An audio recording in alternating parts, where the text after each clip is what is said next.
Hello, you're listening to Hugo Talks. So we keep hearing about the powers that be and how desperate they are to get us stuck with these jib-jab passports.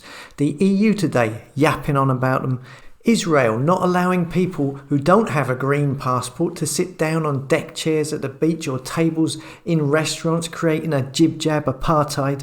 The World Economic Forum are one of the big players alongside the United Nations who are pushing for this. They have openly admitted they admire China's social credit system. And look what happened today. China lobbies the World Health Organization to develop vaccine passports for all nations, for the globe. The vaccine passport would likely be modelled on the country's social credit system, which now covers 1.1 billion people. So it looks like China want to take control of the world's jib-jab passports. I've said on here many times that the whole idea with these passports, freedom passports, vaccine certificate, call them what you will, the whole idea is to combine them with digital IDs, combine them with a social credit system, and have all your banking and financial transactions from the forthcoming cashless society, have all of them linked to the passport, and of course 24/7 track and trace surveillance. You will be a prisoner to a digital app that will let the government dictate and choose to decide at the flip of a switch if it will allow you to enter into a pub, allow you to take money out of your bank, allow you to purchase food, allow you to access public transport, and on and on. You get the idea. And then when linked to a social credit system, it can then dictate to you how they want you to act, with the threat of docking you points on this all-controlling app. Look at the video I did earlier today about walking faster to see where this is going. So anyhow, it says here, China lobbies World Health Organization to develop vaccine passports for all nations. The vaccine passport would likely be modelled on a country's social credit system, which now covers 1.1 billion people. The proposal appeared in the Global Times, a Chinese government-run newspaper, which said that China could utilize its connections to big tech companies in order to build and sustain an international tracking system for any individuals who either have or have not yet received a jab. It says here on Breitbart, the vaccine passport, a digital certification that confirms a person has received a vaccination, joins China's larger social credit system, which judges every citizen and awards them numerical scores based on how much the party approves of their behavior. The behavior judged can vary from littering and volunteering, which result in respectively lower or higher social credit scores, to the display of public opinions either in favour or against the Communist Party. And China are asking the World Health Organization, which is run by the United Nations, asking them, can we take control of the world's jib-jab passports, please? China is now the second largest contributor to the United Nations, second only to the United States. So there you go. I mean, once again, the passports, the social credit systems, all of this is coming together more and more. But the thing is, are people stupid enough to accept this? It's a digital trap. You know, that's the question. Are they stupid enough? Let me know what you think. As always, thanks for listening. Come and subscribe to hugotalks.com. My days on YouTube are limited, so if you want to continue to get notifications about my uploads, subscribe at hugotalks.com, and I'll see you later.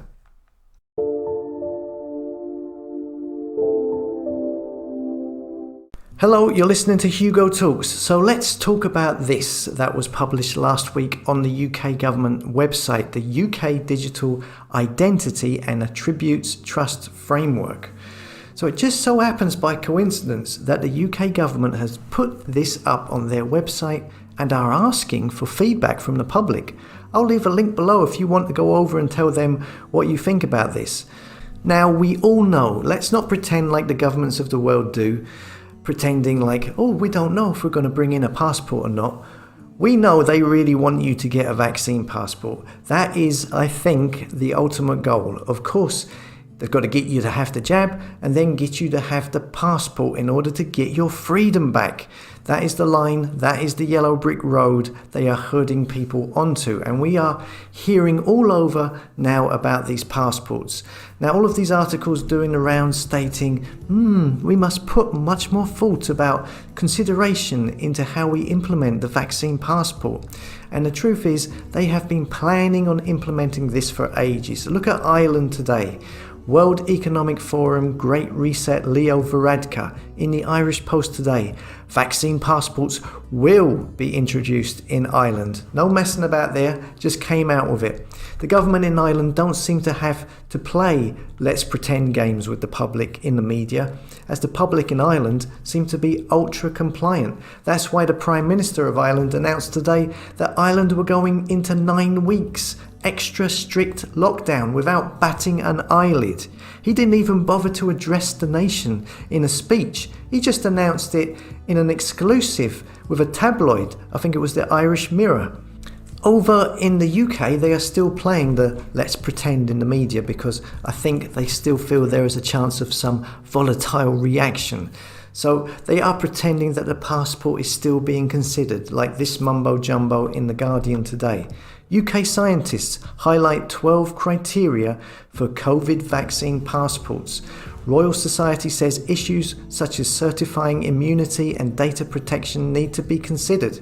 Okay, so this is an article that is attempting to show that the government and scientists are still weighing up the pros and cons of the passport because, of course, it's not a decision to be made lightly when the reality is that these goons are frothing at the mouth in anticipation to get everyone stuck with these passports so they can even have more control over you, track you 24/7, and continually then, once you are in the loop, coerce you into tests and jabs for variants that will be coming into the future.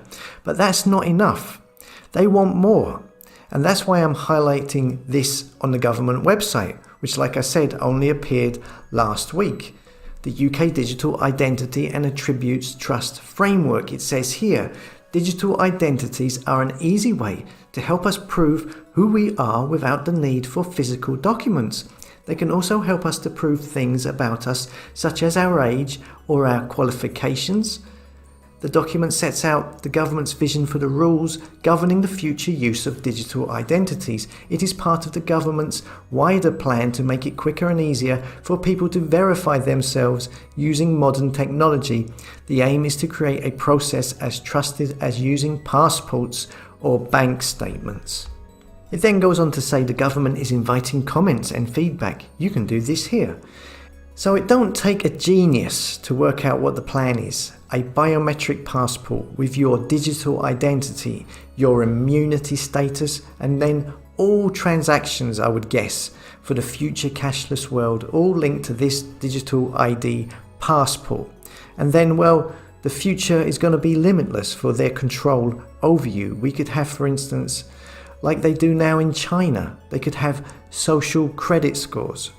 China's social credit system has been compared to the Black Mirror episode, Big Brother, and every other dystopian future sci-fi writers can think up.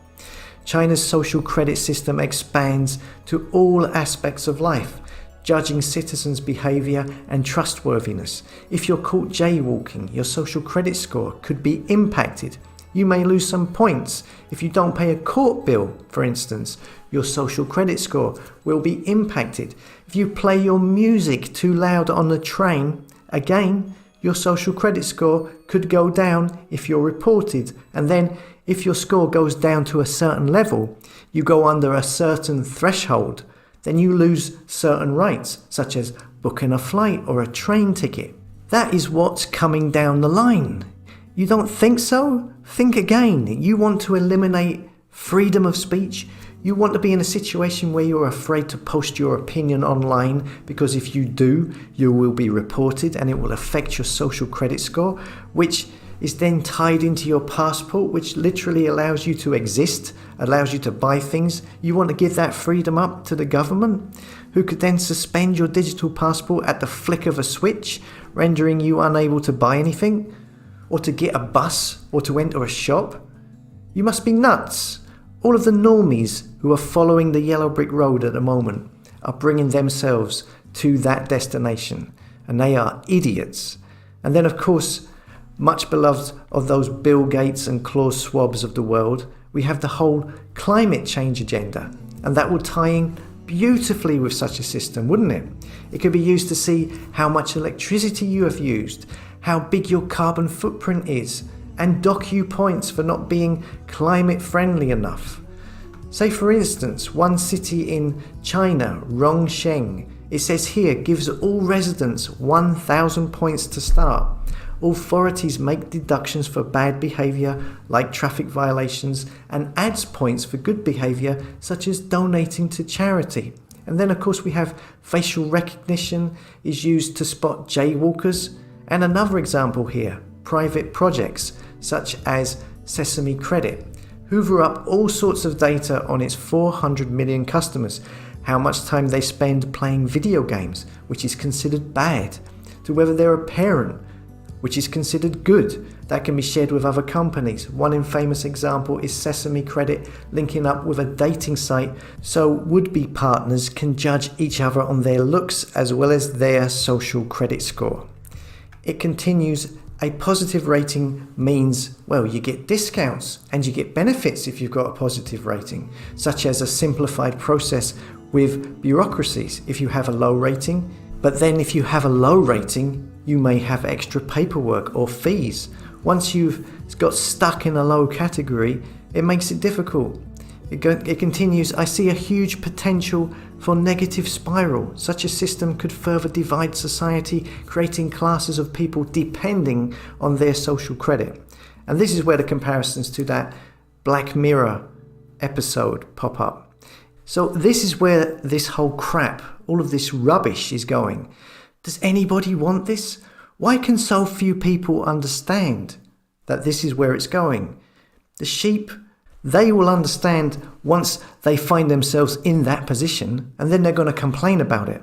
But not now. Oh no. They're too busy going down the yellow brick road without a care in the world, thinking life's going to go back to normal and all will be fine and swell, because they've been told this by the media and the government, organisations who are renowned for lying all of the time.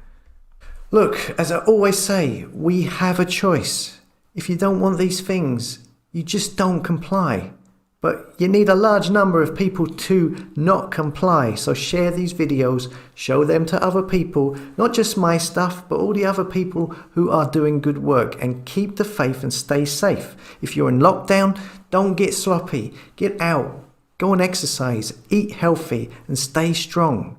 As always, thanks for listening. Come and subscribe to Hugo Talks. As I've said, if you're going to subscribe, make sure you do it at hugotalks.com. It's the only place where I get to keep the subscribers. When or if I get deplatformed on YouTube, all the subscribers will be lost to me.